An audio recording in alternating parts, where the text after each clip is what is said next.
What's up, everybody? Welcome back to Kincaid Media Podcast. How everybody doing?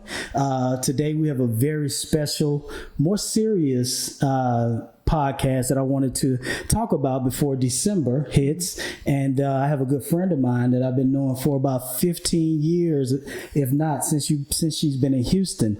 Real good friend of mine. We've traveled.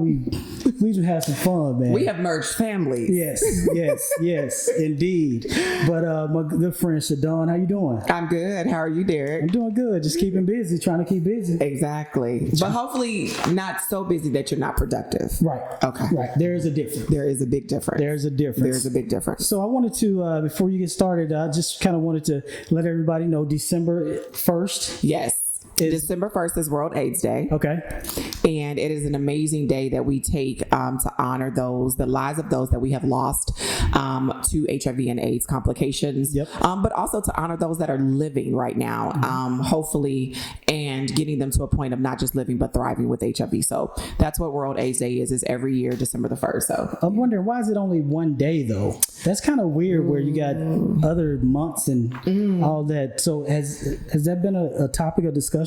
It is always a topic of discussion, but if we are honest, and we're going to get right into it, when we think about, October is a full month for breast cancer. We have heart disease. We have mental health awareness. We have all these different occasions that have full months, they have full colors. The reality is that HIV and AIDS is still considered very stigmatized, very shameful, and oftentimes they're thinking of it as the person must have done something. So it doesn't warrant celebration. It doesn't warrant the things that need to be behind it to support it the way that it does. So I'm not gonna lie, does it bother me? It does, because there are so many people that are living, and the hope is that they can eventually thrive with HIV and or a diagnosis of AIDS, but they often, of course, see themselves as not important because you get one day. Interesting. So, something that needs to be fought for. It's something that does need to be fought for, and something that needs to be changed. I could be honest. So absolutely. So we connected because my cousin Evelyn, she lives in Cincinnati, and she called me. She said, "Hey, I got a friend that's moving to Houston, and can you kind of make sure she's okay?" And that's kind of how we met 15, 16 years ago. It actually, it's been 15, if not almost 16 years, because I know I even talked to her before I was moving here. So she was already helping me to set it up. And she told me, she was like, my cousin's down here, he's a little crazy, but he's cool. But no, and I just love it. That's how we met. Evelyn is one of my dear friends that I worked with. And so, first cousin. Exactly. The first cousin love different. Exactly. No, real cousin. Right. Not that second and third, but So let's talk. Let's go ahead and jump right into it. Can you take us back to the beginning? I guess a young Shadown. How were you as a kid, and talk to us about a young Shadown. Okay, so the young Shadown, she was a doozy. She's beautiful. She was amazing. And I'm not just saying that, but when I think back, even now as I sit here, I can see her face, and she was so full of life. It was the little one that, of course, all my teachers said she talks too much. Academically brilliant, but talks too much. And I'm just like, But of course now I get paid to talk. Right. So that's a whole nother story. Right. Raised with my mother and my stepfather, three siblings. My biological father was unfortunately in and out at that time. My household was, I say it was beautiful, but also very painful. My mother did the best that she could raising us with what she was equipped with. Right. But some of what she had was her own pain. And so out of that, her pain, of course, what I tell people bled into me, bled into my siblings. And so there were often times where I felt unworthy, unloved, because of the abuse, whether it was mental, physical, and or emotional. But again, I say that with the most honor, is that my mother did the best that she could. They always do. Right. And so my father eventually came back in the picture. Unfortunately, though, he was in and out of prison. And so I was that young girl that we use the term resilient. And so I learned that at a very, very young age, what it meant to be resilient. And I like that word. Yeah. I like it. But it also sometimes is one of those, I'll be honest, as a Black woman, we get tired of wearing. It's a badge that sometimes I don't know, was it because I chose to be resilient or is it because I had to be resilient? It's been in you already. Exactly. And so, between my mom and my dad and all that I was going through, I still fought. I still pushed through.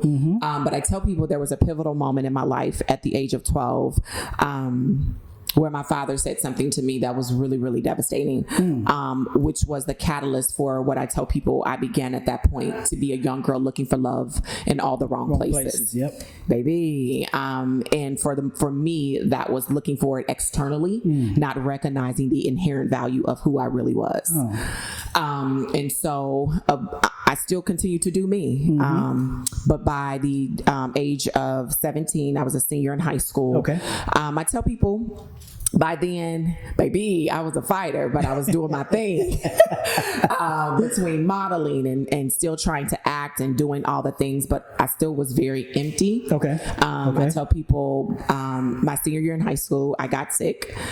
With what I tell people the forever cold. If you are a young adult, if you remember your young adult days, NyQuil was our best friend. Oh, yeah. Or did you just take NyQuil to go to sleep? We probably ain't even have enough money to buy NyQuil back then. Oh, well, see, okay. So I You better just go lay your ass down. Exactly. Drink you some water. Well, for me, I have to be honest. By the age of 15, early 16, I was living on my own. Okay. So I was working. Wow. Yeah, I was working. I was going to school. My godfather had actually given me his apartment, which used to be the drug house. But he cleaned it out because he didn't like what was going on in my life. Okay. Me living in from house to house and with different people. So he gave me the apartment. So for me, I worked. I went to school full time, both of them. And so I was able to afford NyQuil.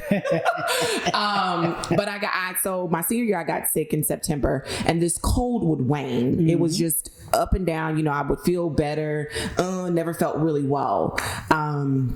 Well, I never forget, I was working at Wendy's and there was an episode on the news that night when we were closing up, and it was talking about an outbreak of meningitis on the campus near where I was working. So I was just like, okay, these symptoms kind of sound familiar. Fast forward, I ended up with meningitis. Okay. And I was in the hospital. Well, they gave me the treatment, sent me home, but I wasn't better. I actually got worse. Okay. And so I went back to they end up hospitalizing me for 6 days. I tell people 8 spinal taps later. Yes. 8 spinal taps. Oh, wow.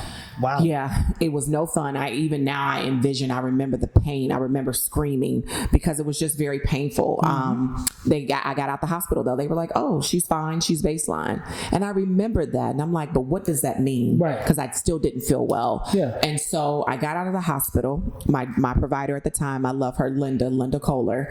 I called her and I said, hey, Linda, I need you to do some more testing. She was like, you just got out of the hospital.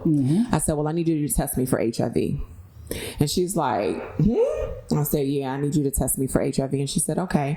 So I came in and she was like, we'll expedite it as fast as we can. Expedition that time was 2 weeks. So let me ask you this. Hold your thought. Don't miss it. So what made that come to your mind and say, test you for that? Like, did anything occur or anything you want to share? Or? So I tell people this. I've always had a knowing in me, what we now know to be the Holy Spirit.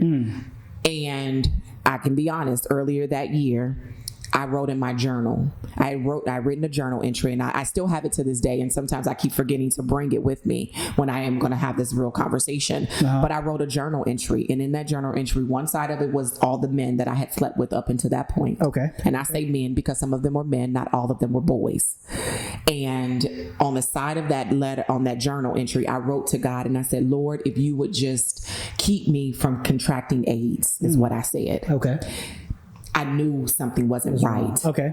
And so that's why when that happened, it was kind of like a no-brainer for me to call her and say, hey, no, I need you to test me. Now, of course, that's a whole nother conversation when we get into systemic issues of why did I, a 17-year-old Black girl, have to advocate that way for myself? Right. Mind you, I had just been in the hospital 6 days, 8 spinal taps later. Right. And y'all never thought about that? Yeah. Now, of course, it's other reasons too, because of course, at the beginning of the pandemic, it was only white gay men is what we thought about when we thought about HIV.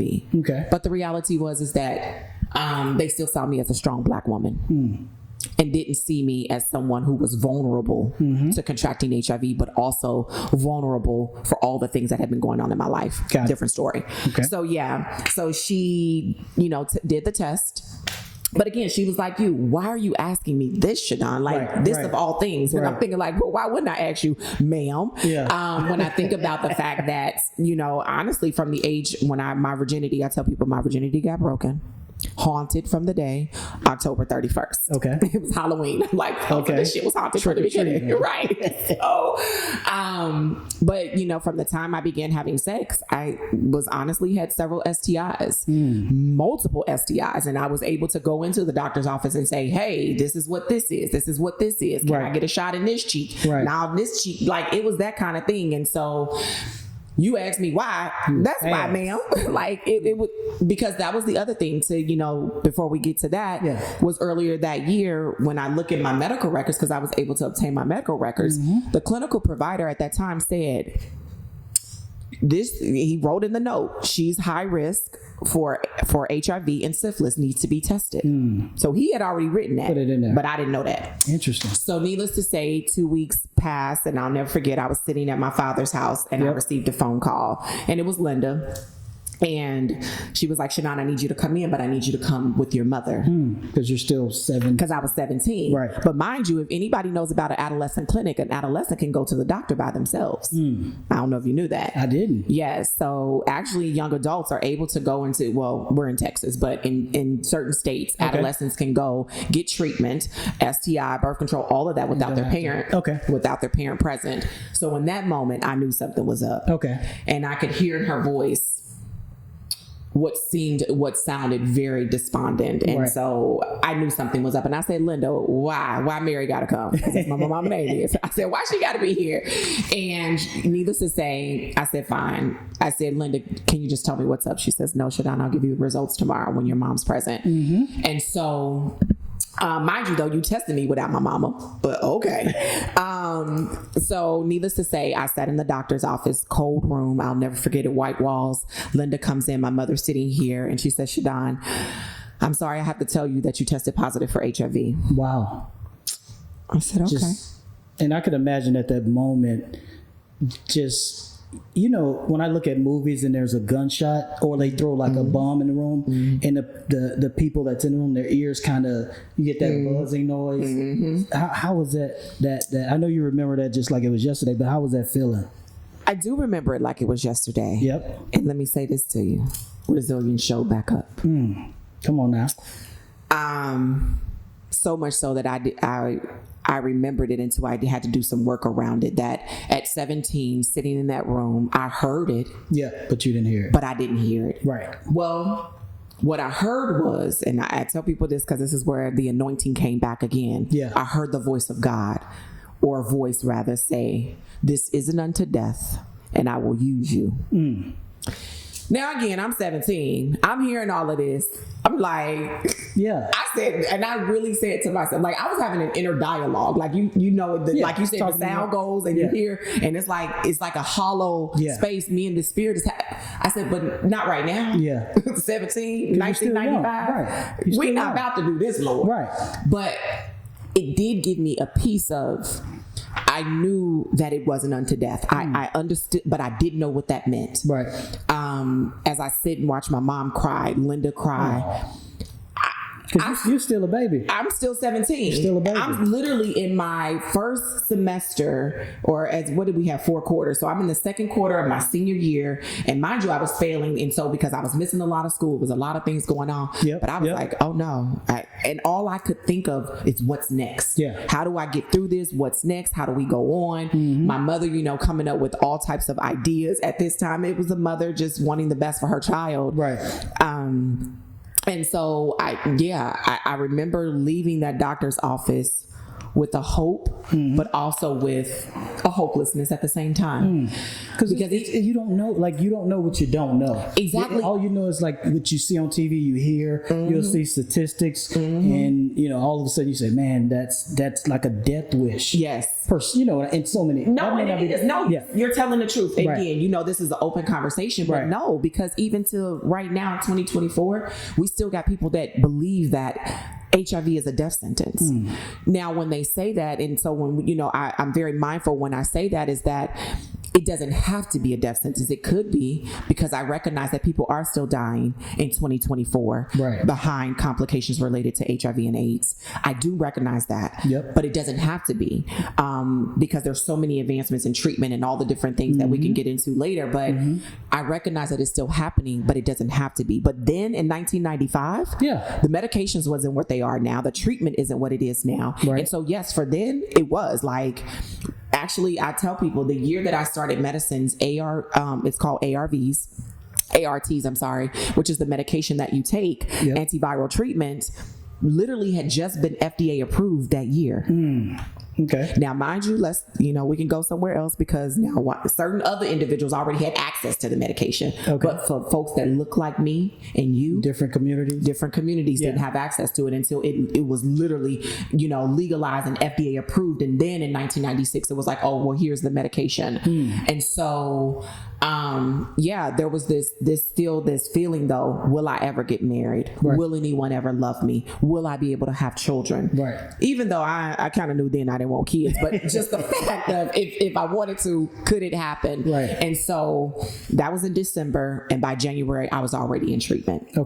I never forget, I met my doctor, Dr. Judith Feinberg, and I name names because these are some amazing pioneers in my life. I met her. I was her first adolescent clinic patient and an adult clinic, and I remember her saying to me, she said, "Shadown, I just need you to trust me."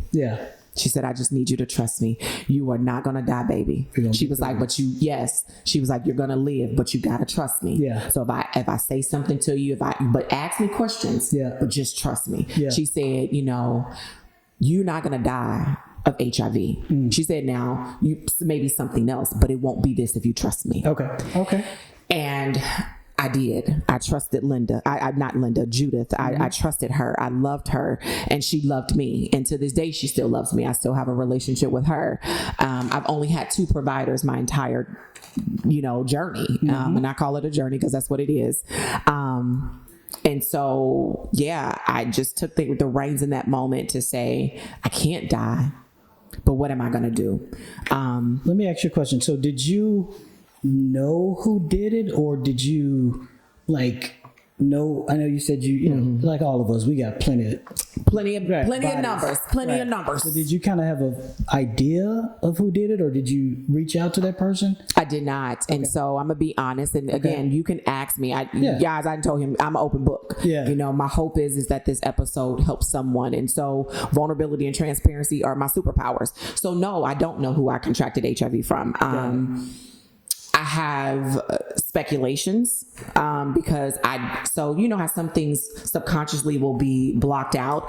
I remembered about 7-8 years ago, a moment when I was in the doctor's office, my first visit there. There was a young man that I attended school with. He was a basketball player, very popular. I remembered him and his girlfriend. As I was coming in the room, they were walking out, but out of the back door. Wow. It literally slipped my mind into about 8 years ago when I really started really delving. So, but I don't know. And I'm going to be honest today, and I've said it for a long time, it doesn't matter who I contracted it from. Well, the reason I asked, I just wanted to see, understand the process. Do you give the clinic a list of names, they call these people and try to figure it out? So that's what they do. Yes. And now again, I didn't know that then. I mean, of course I gave them every name of every individual that I had been with, that I could remember up into that moment. But what I know now is that there's called DCS. And so we have them here. I mean, every state has them. And basically what they do is when a person tests positive, they get that list of names. The goal is to go and connect with those individuals, let them know that you've had a possible exposure, and that they need you to get tested. And so I found out that, of course, that was done, but I didn't have any clue. And so that's what we do now, though. If an individual tests positive, you give a list of names, and you might just get a knock at your door. So, quick question. So you've been living with and thriving, not just living, you've been with HIV for 30 years now. What has that journey been like? And have you, lost any friends since you've kind of, come out's not the word, but since you've kind of come out about it? It is. How was that journey, and did you lose any friends along the way? Oh, so it's been 29 years actually. December 29, but I mean, hey, that's almost 30 at this point, because I'm almost 50. No way. You ain't almost no 50. 46, and I'll be 47 next month. That's not almost 50. You closer to 40. You closer to I'm 40. closer to 40. You closer to 40. How am I closer to 40 and I'm on the other side of the 5? Make it make sense. See, don't let it fool you now. Okay. Yeah, I'm almost 50, y'all. I don't know what he's talking about. I wish I was closer to 40, but then again, no. Yeah. I really appreciate it. But okay, so in 29 years, I tell people up until about 5 years, I tell people at the time of my diagnosis, I didn't say this earlier, I gave birth to triplets. What? Mm-hmm. Okay. Shame, fear, and guilt. Really? Exactly. Not real babies, but those were my babies. I tell people that. Oh, okay. Exactly. He just got it. That went over my head. You may want to say that one more time. So you gave exactly. They may have missed it too. So you gave birth to triplets. So exactly, because he was about to be like, wait a minute, Shadown. I didn't exactly.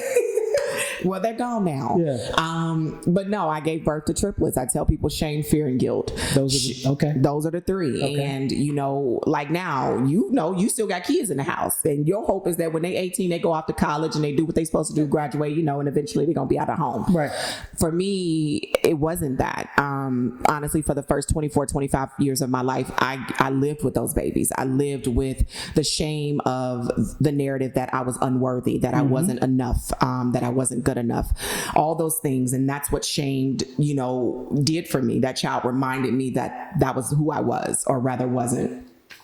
Then there was the fear. I was literally afraid of what the world would think. Mm-hmm. Y'all we live in a world that is very frightful, right. And especially a Black woman living with HIV, and folks don't know, so their shame and their stigma then became internalized for me, and so I was afraid, so much afraid that my social media, my life was, honestly, I lived in a bubble because I was so afraid of if someone found out, if they would say anything, and if so, what would that be? I had a dream. I have dreams and hopes of working in media and TV. That's my desire. But I literally allowed that dream to be deferred because I was afraid. I used to have this vision that I would have done something amazing, had just came off a stage, and there was going to be a TMZ, somebody outing me. That's how serious fear was for me. I thought that you right. No, I was laughing because I thought you meant like somebody was going to come, you're going to walk up to Denzel, he's going to sign you, but okay. No. Well, let's hope that happens. Yeah, right. But no, the fear of if I lived my life publicly, if I went after my dreams and my desires, that could possibly happen, because that's what people do, because it happened to me. Me telling some friends and people, individuals that I thought I loved and trusted, and then they took it and literally, spread it around the community or wherever. Things happened. And so I was very afraid. And then there was the guilt of just this inherent, I had did something horrible and I had done this to myself, and just all these different things. And so honestly, up until 2017, 18, when I just decided then, like, I asked God, I said, Lord, what am I supposed to be doing? Right. And God said very loud and clear, you know what you're supposed to do. It's time. Yeah. I was like, the hell? I was like, Lord, I don't look good in orange or black and white. What are we talking about here? And I heard, God said to me in that year, you know what you're supposed to be doing. Somebody's life is attached to your story. And so from 2018 until I decided in 2019, I just began to kind of get myself more familiar with community, the community of HIV, the industry, like what was happening, who's who, what did I need to know, what did I didn't need to know, how did I want to navigate this space, and just being in prayer and supplication about, okay, Lord, what are you asking me to do? Seriously, like what does this look like? And so one of the things I said to Lord, and I heard him say, everything you're worried about is nothing to be worried about. I've already taken care of it. So did you lose any friends along the way? As far as like, let's go back. Let's talk about the 2017, 2018 when you they didn't know. My friends didn't. So a lot of my friends, I'm gonna be honest with you. My best friend, of 30 years, did not find out until 2017 about my status. Okay. Now that's a whole nother story because people like, how is that your best friend? That's a whole nother episode, right? I love her, but I also knew that she could not handle it. Got it. She couldn't handle it. She wouldn't have been able to. And I think even in some of her ways would have done harm. And so I couldn't afford that. And I couldn't afford that to happen to our friendship. So I didn't tell her until 2017. Okay. So a lot of people did not know. Literally, when I tell you that on December 19th of 2019, I had already did the story. I did everything. Okay. It dropped on social media for everybody, for the world. And you know, with us being so we were cool. We was cool. With us being so cool, when I found out, I just, I didn't think anything of it. I was like, I wish she would have told me. But then my second thought was, I just want to come give her a hug, to let her know we support her and everything. And, just being an advocate and then going on to see you being on these big stages, kind of being an advocate and a counselor and a advocate for it. I was really proud of you, because I was like, Shadown, where you at this week? You traveling here, you on the airplane here going to speak. And I was like, okay, she's really embracing it and really doing her thing. And So stop there, because this is a moment for me. What up? I didn't realize I didn't tell you. You didn't. You didn't. I mean, nothing would have changed. You know what I mean? I wouldn't have, just like, You're right. I didn't. But you didn't. Right. No, I was a little mad a little bit. I was like, yeah, so let's talk about that. Right. I was like, I thought we was cool, you know what I mean? And she ain't tell me. But then I was like, man, I just want to support her in everything that she's doing, and, come give her a big hug and all that good stuff. But you've been, okay, go ahead. And this is a real moment for you guys, because this is not rehearsed, right? Not at all. And so even in that moment, I thank you for saying that to me, that you were angry, because I did have several people that I called friends. Yeah. But this is where the story gets for people who are out there living with HIV. Okay. It's scary. I can only imagine. I don't know. Again, you really don't know who to trust. And it's not that I didn't trust you and your wife, because I loved you all. Right. But I also recognized the world that I lived in. I still was living it from a lens of being hurt by people that I did say that I loved, people that I did say that I trusted, had my back, and then this. And so I haven't lost friends, because like even now in this moment, we're still friends. Right. Like so many people called me and said just what you said. Yep. They was like, if only you would have told me. But then you don't know how that person's going to react. Just like you said, you never know how they're going to react. Exactly. Like, and I could be honest. I'm even open with this. I had been in relationships with individuals that I hadn't told. Really?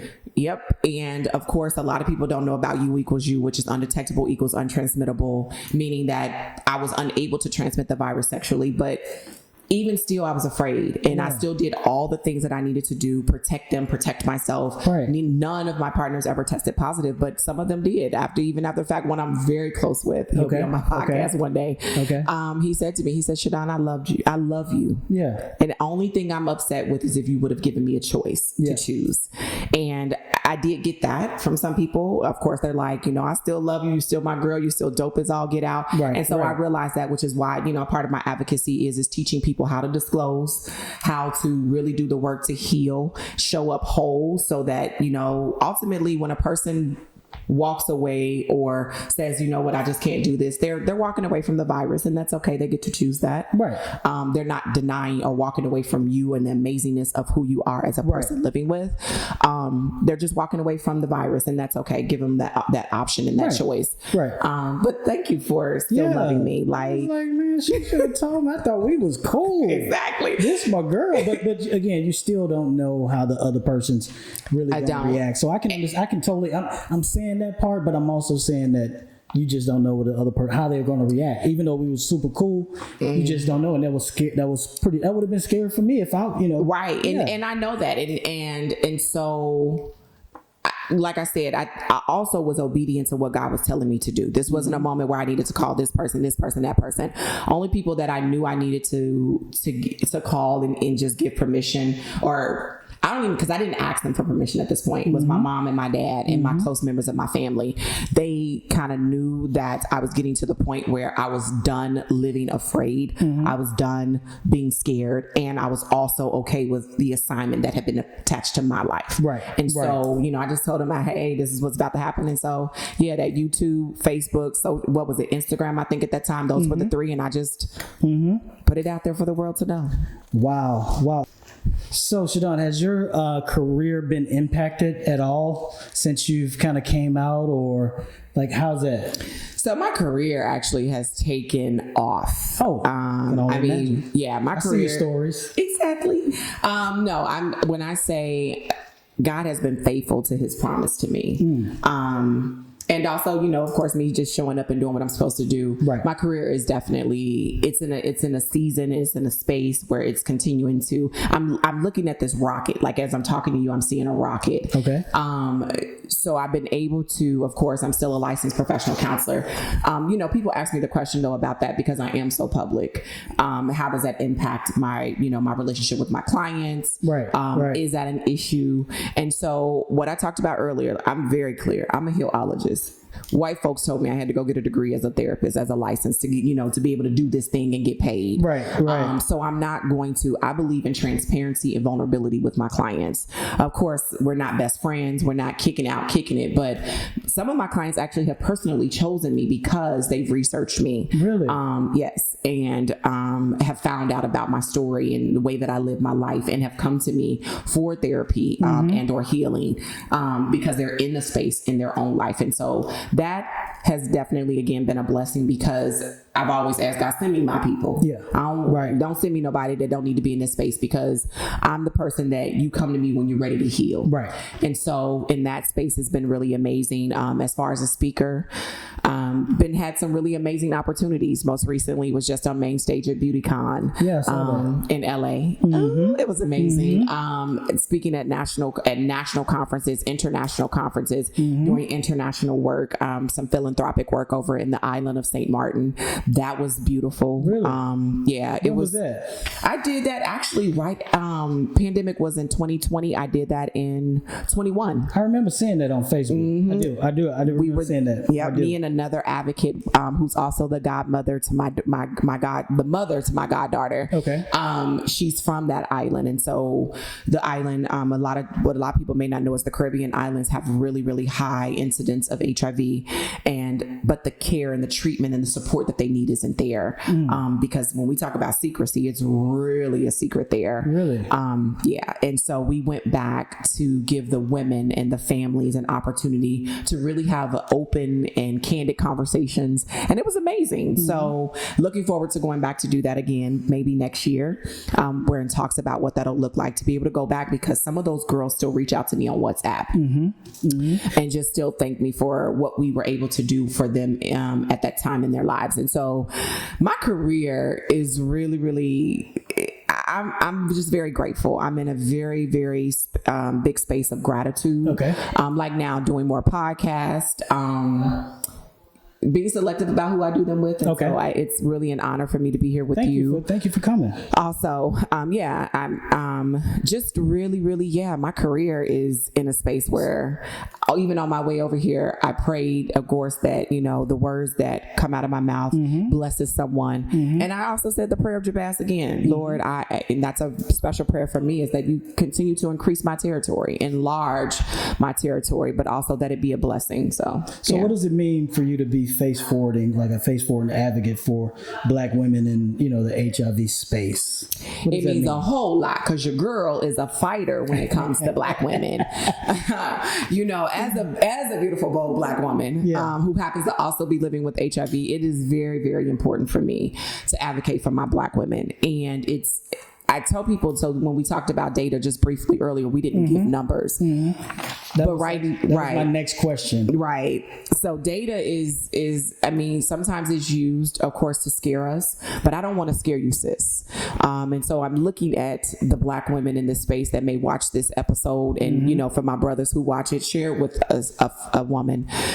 HIV is disproportionately impacting Black women. And when I say that, it's at alarming numbers. Okay. And so what we know is it's ravishing and alarming the Black community, period. So what we know, over the 40% of all new diagnoses, over 52% of them make up African Americans. Okay.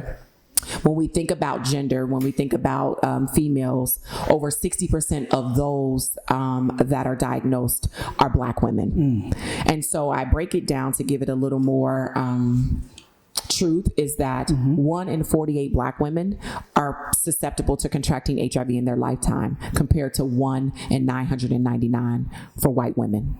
Why do you think that? It's just, is it education? Is it that awareness? Is it, kind of where we grow up? We're in poverty, right? And I think about that, right? Because, I became sexually active earlier than I should have, but growing up where I grew up at, we lived in some apartments and off MLK, the Orleans, 11911 MLK Boulevard, the dead end.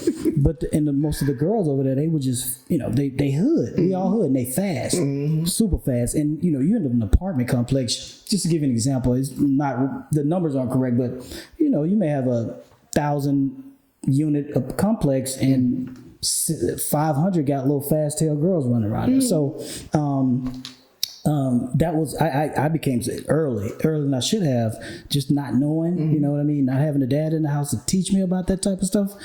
Just going straight in there. And there was one thing I want to talk about, because as of the last couple of months, let's just say within the last 3 or 4 months, there was I thought it was fake news, but it may not be. But you can never believe everything on the internet. They were just saying Houston was the #1 place for the fastest growing. How do you feel? Did you see that little? I saw the what was fake news. It was an article that came out that said there were over 40,000 new HIV cases was that like in a weekend.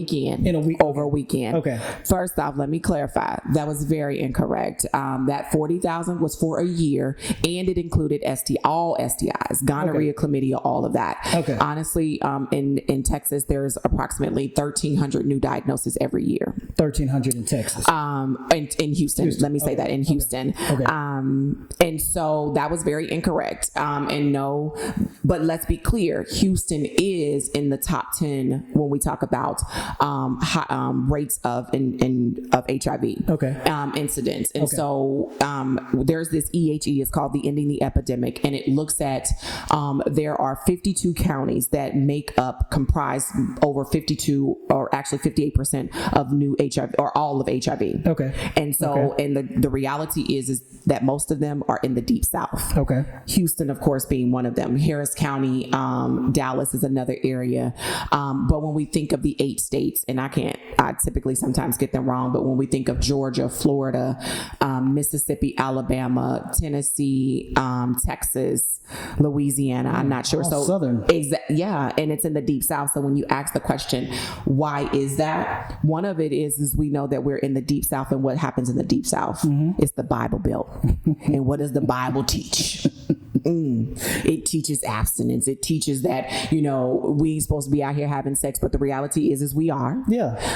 And so that's one of them. And then it's also kind of what you talked about is systemic issues, is what we know is oftentimes that it's a cluster. And so what you talked about over there on MLK, what we know is that most of these areas are food deserts, they're transportation deserts, employment, all the things are barriers in these areas. And Crack so infested. Right, exactly. The drug addiction is there. And so when you're in these areas, most of these people are sleeping with each other. Yeah. And so if one person is in the community that is living with HIV or herpes or whatever that diagnosis may be, and then now we're all sleeping together, what do you think happens? And so those are some of the factors. But like I said, when we talk about systemic issues, we can't deny that either. Right. And so I just want to correct you real quick too. Oh, what I do? Because you talked about them little fast tail girls is what you called them. They were. But you didn't talk about them little fast tail boys, because what you could acknowledge was that he didn't have a daddy in his house. But what about that young girl that didn't have a daddy and her mama was struggling to try to care for her? She necessarily wasn't that little fast tail girl. She was that little girl that was looking for love in all the wrong places, sir.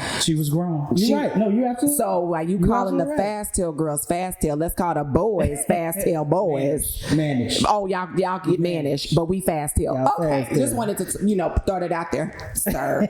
That I think ultimately both of you all, or both of us as individuals, we there was some voids, there was some wounds, there was we were showing up from a space that we were looking for something, and often unfortunately some of us looked for something and caught the wrong thing. Right. Well, so yeah. So let's talk about like healing and transformation, and we'll kind of we won't close it out, but not just yet. But let's talk about healing and transformation and kind of what that looks for you, and like, you know, as you continue your journey to spread awareness, which is, I think, is very brave. I know it took a whole lot for you to get to that space, but like healing and your transformation, like what does that mean? Yeah.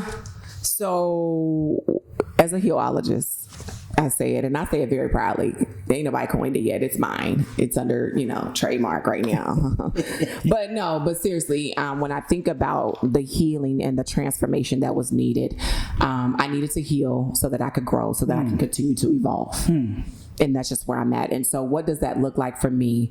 Earlier, I talked about being the heal, helping people to heal from the inside out. Right. And so I for you guys, if anybody's watched Inside Out 1 and 2, that's kind of the concept of the work. So I've been trained level 1, and it's a formality called IFS. It's called Internal Family Systems. Okay. And it looks at us as individuals as we are a full system of parts, and the parts of us. And so I've had to be intentional about doing the work to heal all the parts of me.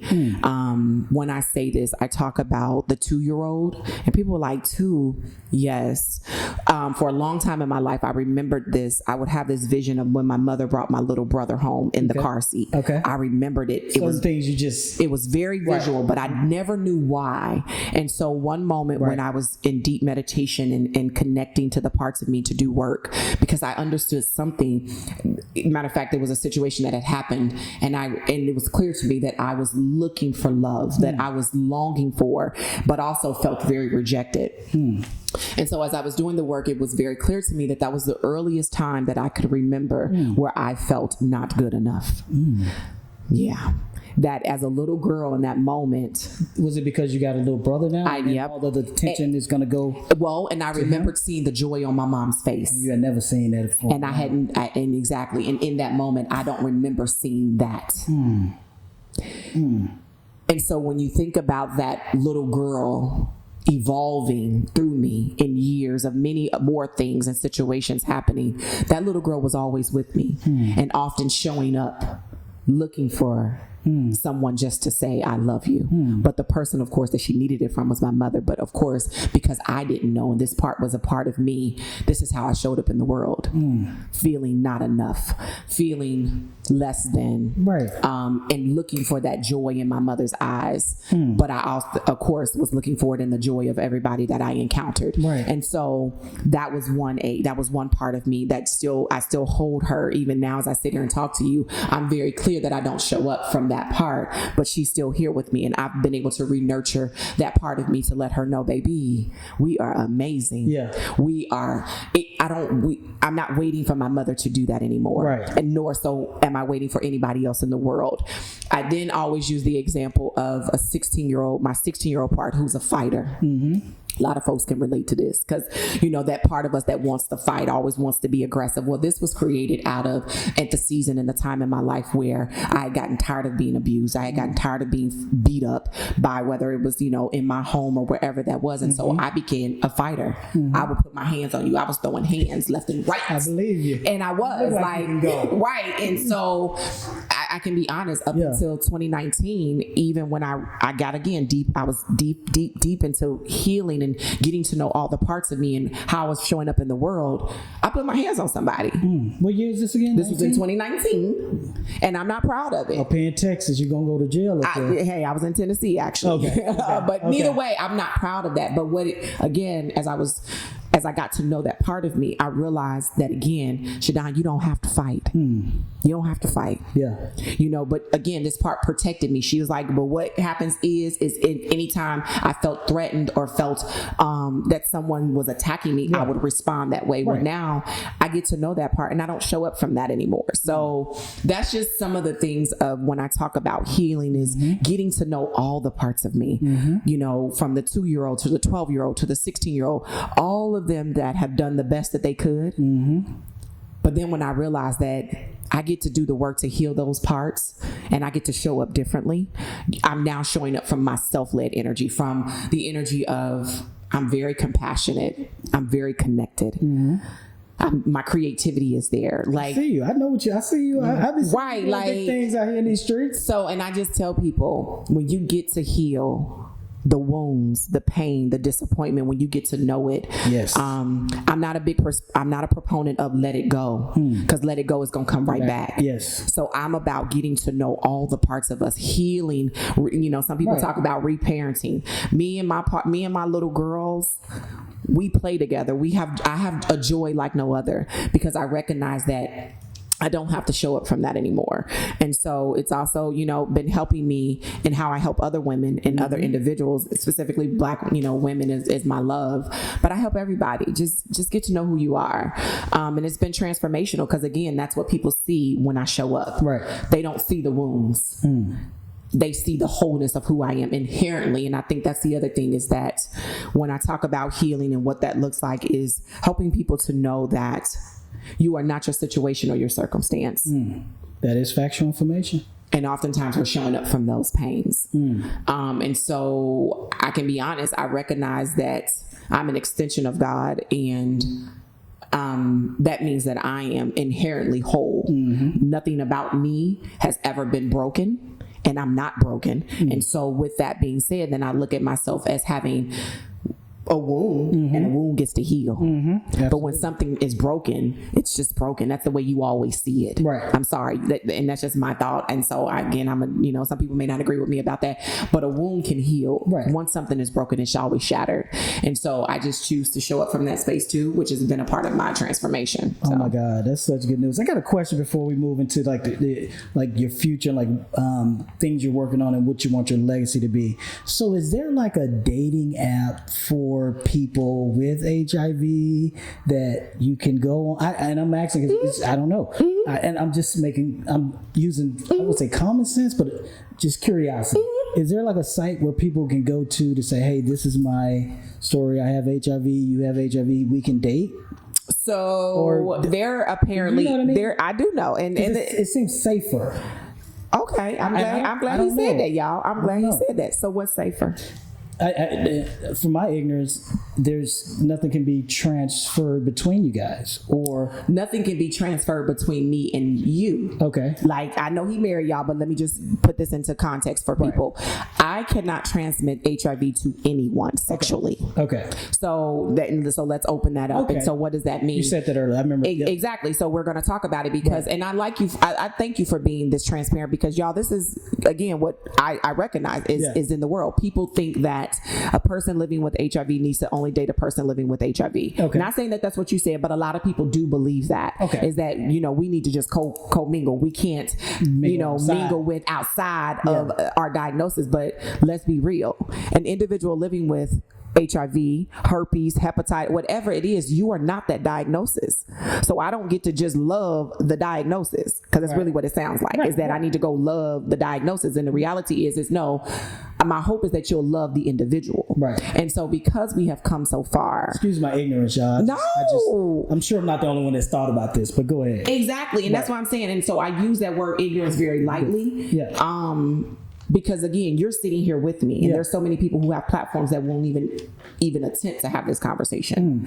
So let's be real. So no, I love you for that. Thank you. Because that's very real. So we are just educating those that don't know. Right. So I just really want to use it that way. But now that the science has come, the CDC, the WHO, and FDA, everybody has acknowledged that. Now we are at a space where medication has become so advanced that if a person is in treatment, actively in treatment for 6 months, and their viral load is under less than 50 copies in a vial of a 500 milliliter of blood, they are what we term or coin undetectable. Okay. Meaning that they cannot transmit the virus sexually to any partner. And so with that being said, yes, are there individuals though who live in a bubble, and there are apps out there. I think, because again, I'm not doing it, because once I learned who the hell I was, I'm not going to intentionally just date in that space. Got it. But I think there is. But now what I know is in dating apps, especially depending on who you're dating, some people put it out there. Some people put you equals you. Some people say living with. What's you equals you? That's undetectable equals untransmittable. Okay. That's what it is. Okay. So it's you equals you, undetectable equals untransmittable. And so for me, this is the other thing. Let's be real. In all of my years up until even dating, I never met a man that told me he was positive. Okay. Even when I wouldn't disclose, I never met a man. Now, what we know, the data is real though, because I ain't gonna even get into that because that's a whole nother conversation. To think that I had never met a man, it was just that he never told me. And that's the other reality. But you're saying that that person may have had it, but never just never told you. Okay. And so that's the other thing when we talk about dating. I never had met one, so even still knowing what I know, people never even talked about it. Neither still, and to this day, I only know a handful of men who are willing to say, a heterosexual black man, that they're living with HIV. Really? Do you think it's just because of? I know what it's from, the fear, but on the flip of the coin, they should be using their platform to educate. But everybody's not the same. Everybody's not the same, but I really wish that there were more black men who could tell their truth. But the reality is that there's a couple reasons why I'm assuming, but of course, because I also work with some of them, that they don't speak loudly. It's because folks believe that, again, HIV is only for gay folk. And so that was a narrative for a long time. That was a narrative, and it still is kind of, sort of. And so black men are very skeptical to tell their truth as a heterosexual black man. Really? They're just very scared because they don't want the assumption that they're gay. That's one of them. And then the other thing is because, too, I just think, honestly, we still live in a world that's very stigmatizing, that will put a mark of the beast or whatever it is, on you. And so they're not willing to tell. So when it comes to dating, though, for me, I do what I do. Right. I tell people, honestly, I'm not the person you need to be concerned about because I know my status. Do you know yours? Like, just be real. I was having a conversation with a guy. This is 2021, 2022. This was doing a podcast, and they were just telling me that, herpes. We were talking. Somebody emailed us to talk about herpes. Mm-hmm. I don't remember exactly what it was, but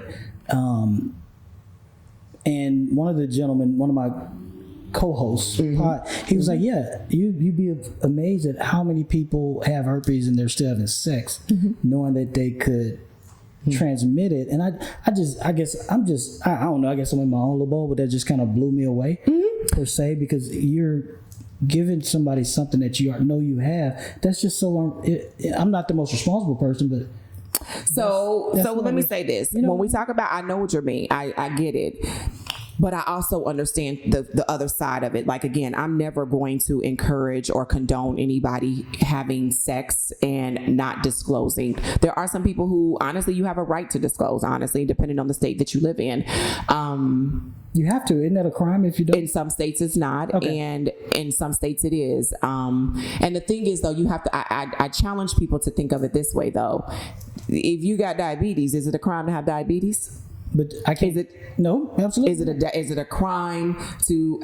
So HIV is right. HIV is criminalized, and it's not current with the science, because the science, again, U equals U. Sexually, I can't transmit HIV to you, but in some states, just the sheer fact that I'm engaging with an attempt to maybe have sex is a crime. I gotcha. So it's certain, and like the co-host said, a lot of people, it's 1 in 3 actually when it comes to herpes. That's a lot. It's a whole lot. It's a whole lot of people. And so but I can be honest, some people don't know that they have herpes. How? Because a lot of times when you go into your doctor's office and you're asking for a full panel test, unless you specifically ask for HIV and herpes and syphilis, you're not getting tested for those. But shouldn't that? Everybody with herpes does not have an outbreak. Really? I didn't. Okay. Exactly. I didn't know that. I thought that they did. Exactly. Like with HIV, there's no signs unless you are at advanced stages, and then there are certain, things that will present themselves, maybe lesions on your body, different types of sores or different color to your skin. But for the most part, folks don't know unless you tell them. Right. And so, because I remember back in the day, people, when you see somebody, like I won't say her name, but went to school with a girl, and then everybody saw that she just got skinny, and they were like, "Man, she got HIV." Now they say she got AIDS. Yeah, AIDS, but that wasn't the case though. It wasn't. in shape. Exactly. She just lost weight. But yeah, like you said, there's no detection. There isn't. Physical, like, yeah. There's not one particular thing. And there isn't. And so to this point, I think what I really want to make sure that is clear in this messaging is why I talk to people about having conversations. A lot of us out here just doing the do, and we're not having conversations. Because even as a person living with HIV, and there was this just went viral, a girl was talking about her dating experience and how people were attacking her behind her saying, is it really my responsibility to walk in the room on a first date and say, oh, by the way, hey, I got HIV? Like, is that my responsibility? Or is it that I should be able to get to know you? But also, don't just be looking at me as some object. Have a real conversation with me. And also, do I really owe it to you to tell you that in our first date or two? I ain't did nothing with you. I don't think so. And people also need to know that they have a responsibility to ask questions. When is the last time you asked your partner, what's your HIV status? When is the last time you got tested? You know, herpes, hepatitis, syphilis is on the rise. Have you asked this person that you are getting ready to engage in a physical act with, what's your status? Did you ask them? So, but let you tell it, you contract something, you're going to be the first one to say, exactly, say, you did it. But did you ask? Right. Did you even stop to say, can I see your records? Can we go get tested together? Oh, I got an at-home test. We get to do this HIV test together. Let's know our status at least that much. So let me ask you, so is that how accurate are the tests? Yeah. The at-home tests are very accurate. They're approximately like 90, I want to say 95 to 97, 98% effective. Okay. But like anything, of course, if you were to get a positive at home, you still have to go get into a doctor's office and get a confirmatory test. Got it. And that's it could be a false positive. False positive or anyway, it's a false positive. Yeah. I mean, it happens, not as frequent as people like to probably say that it does. Yeah. But it does happen. But the at-home tests are pretty accurate. Yeah. Honestly, because most of them that you're receiving are fourth gen, which is antibody and antigens. Okay. So like with COVID, you know, when they want to know if you had it. Did you get COVID? I had COVID 3 times, I think. Did that affect any? Just my health? Okay. How was it? And so again, because I'm really healthy, honestly, I've been doing the damn thing when it comes to my health. I don't play when it comes to my health. And so when COVID came, it was like the beginning of the HIV pandemic again, all over again for a lot of people. And I realized that because remember, COVID, you ain't want to tell nobody. Because you ain't want people to because you ain't want people to treat you any. Let me not go there because I'm still mad at the person that gave me COVID. Exactly, that knew they had it and don't come outside like that. Exactly. So that's the whole And so I realized that was a lot of reminder for people who lived through the early pandemic of HIV. And so just imagine, right? That person didn't want to tell you because they wanted to still live their life and do all the things, but honestly was, you know, and they knew they had it. Yes. Like, what? Yeah, you should have stayed at home. Exactly. And so I experienced that. So a lot of people, we experienced a lot of fear. I mean, it was moments where I stayed in the house probably for about a month. Really? Did not go anywhere, just the fear. But thankfully, each time that I had it, I was okay. That's good. But again, that's because I had a really great immune system. Yeah. And sometimes I tell people, I think the HIV meds, you know, they keep you from a whole lot of stuff. So my immune system fought everything. So even the time that I did, the one time that I had it, and it did kind of get a little serious by time, as soon as I got the medicines, I was fine. I bounced back. So what do you want when it's all said and done? So, what's next for you? And then second question before we close out, when it's all said and done, what do you want your legacy to be? So what do you have coming up? And when it's all said and done, what do you want your legacy to be? So coming up, like you, I'm getting ready to create my own podcast. Okay. This is something that God laid into my heart a long time ago to do it. And I just kind of was just scared. But I recognize that, again, my story, my life is not just about me. It's going to help. You know how many people you're going to help? Exactly. And so I'm creating a podcast called Healing is a Vibe. Okay. When it was given to me, yes, because everything about me, healing is a vibe. And so it's just about how do we show up and how do we just vibe out in every aspect of our life. And so what I didn't recognize, though, when I was given the name, it stands for HIV. Oh, come on now. Didn't know it. Put that together. Exactly. When you were saying that, as soon as you were saying that, I put it together. That's crazy. Yes. That's crazy. You better go and coin that before this drop, because I got some smart people that it's already. I already got the. Okay. It's already, and so don't even try it. Okay. All right, Shadown. Well, as we wrap this thing up, let's talk about what do you have coming up, and also let's talk about your legacy. What would you like to be? What would you like your legacy to be? So coming up, I am excited to say that I have a podcast. I am getting ready to. It was literally God dropped this in, like, you need to do this, and of course now everybody has a podcast, but I'm not worried about that. But I am creating one. Okay. It is in the works. It's called Healing is a Vibe. Okay. I'm really excited about it because everything that I do is all about a vibe. You should have been had this. I know. And the thing that makes this so, I know something that's anointed and I know that this is what I'm supposed to be doing, is because the acronym, a lot of people don't catch it, is HIV. Okay, I see what you did there. I didn't do it though. That's the crazy part. Like, literally, I was talking about, because ultimately I want to have my own talk show or be a part of a talk show like The View, or where the girls is on there and they doing the thing. And I'm not just saying that you've been that way since I met you, so yeah. Yeah, and so when that name came to me, I was like, okay, Healing is a Vibe, cool. You gotta get that copywritten for somebody to take it. I do. Okay. You can help me with that, right? Okay. Yeah. So when it came to me, and I was like, okay, so everything you think about the acronyms, and because that's what everybody does. Right. And so I was like, wait a minute. And literally it came to me. And so that's dope. I just know God has something more powerful in this that's going to come from it. But at the end of the day, it's Healing as a Vibe. So that's my next big thing that I'm really excited to do. It'll be dropping in the beginning of next year in 2025. That's dope. If you need any help, let me know. It's easy.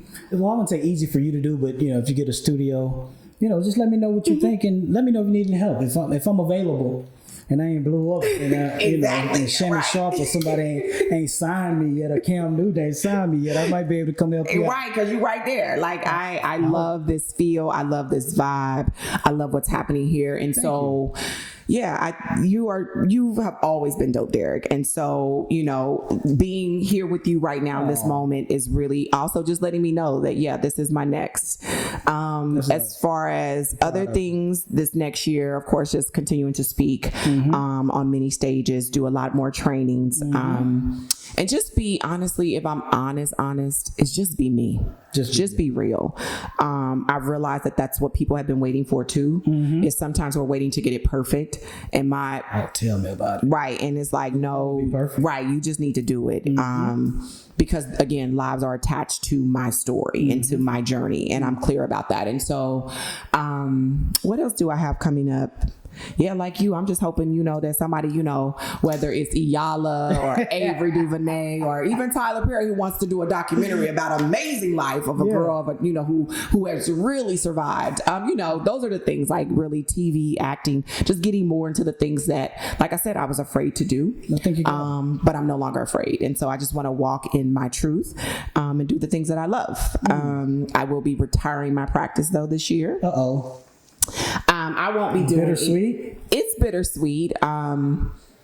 I love the work that I do, but I won't be doing one-to-one therapy. Let me just say it that way. I want to create more of spaces where we heal in collective and we heal together. So more spaces where there's the sound bowl, there's yoga, meditation, and just teaching people again how to heal.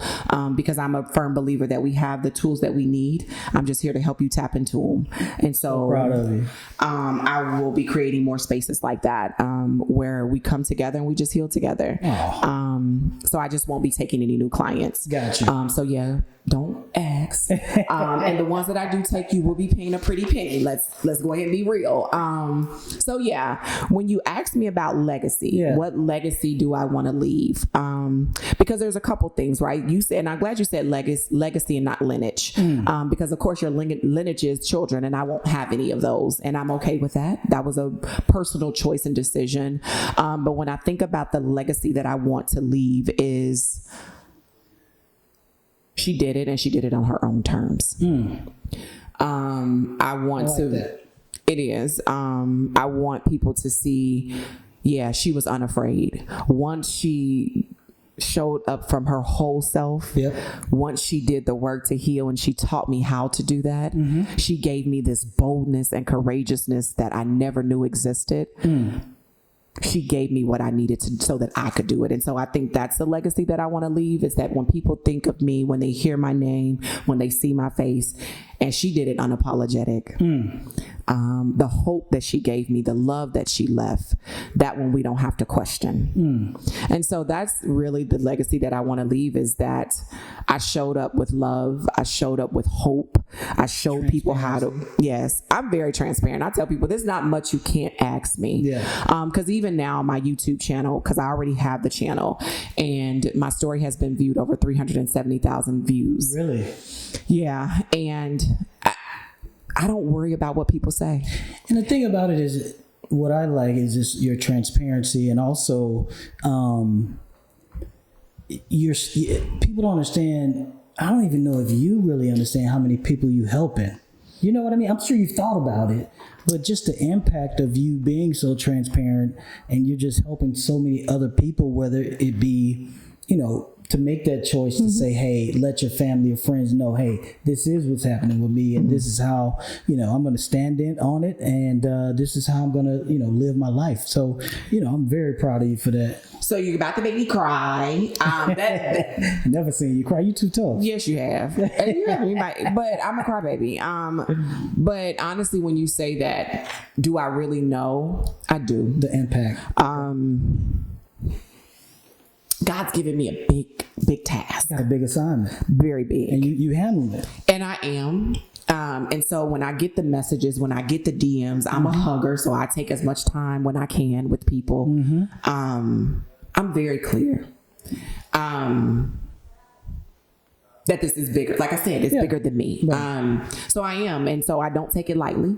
I don't take this assignment lightly at all, which is why, I do my work to heal, and I take care of my mental and my emotional wellness so that I can continue to keep showing up with this assignment. Yeah. And I know, it could be tough. And I know you have some, I know you get, tired, and I know you get, you may get drained, but just like coming from somebody, I'm sure you've heard, just keep pushing, because it's you're doing the work, you're doing it well. Just, if I can give you any advice, just stay strong. Yes, and I am. And when we stay strong, I continue to move with a power that I know is within. So yeah, I'm really thankful that this assignment was given to me, because I think, even if I say this really quick, so there's some people who talk about, some people wake up and say, I don't want this, and they're angry. I'm okay with this ought. I'm okay with being diagnosed with HIV, because again, I recognize that it's something bigger than me that is to come out of this assignment, because I see it as an assignment. So yeah, I'm very clear, and I'm very grateful for those that do trust me with also their stories, with their lives. Yeah, and I'm going to continue to do what I do. And I recognize that it is going to be my superpower of vulnerability and transparency that's going to get it done. That's what's up. Well, I appreciate you coming. I really do. And, we go way back. But I definitely appreciate you coming, taking time out of your busy schedule to come talk to people. I wanted to have a more serious show, because we talk about sports. We talk about, some of the latest topics, whether it be whatever big scandals going on. But I wanted to, going into December, I think it was great to have this topic, because of December 1st is World AIDS Day. And I think this is good. It was, and I thank you for having me. I said it earlier, but I truly mean it. I know. You better. I'm grateful for you and for your courageousness and your boldness to have me on your show. Come on now. But and again, when I think of me, I'm meaning also the story that's attached to me, right? I know. I thank you because again, there's not many people that are going to do it, but the few that will, I thank them and I appreciate it because it's going to take things like this, moments like this, for us to really, really shift the narrative. And what I always tell people is to see HIV Black history. We get to do that, but we got to be bold and courageous about having these type of conversations. And they got to advocate. We got to get a month instead of a day because a day ain't long enough. So it's not long enough. We said it. Yeah. All right, everybody. Thanks again for joining the Kincaid Media Podcast. We appreciate it. Make sure you subscribe to the channel, share it with your friends, like this video. Just trying to get more content out, different content, and we appreciate it. Thank you, ma'am. Talk to you soon. All right, y'all.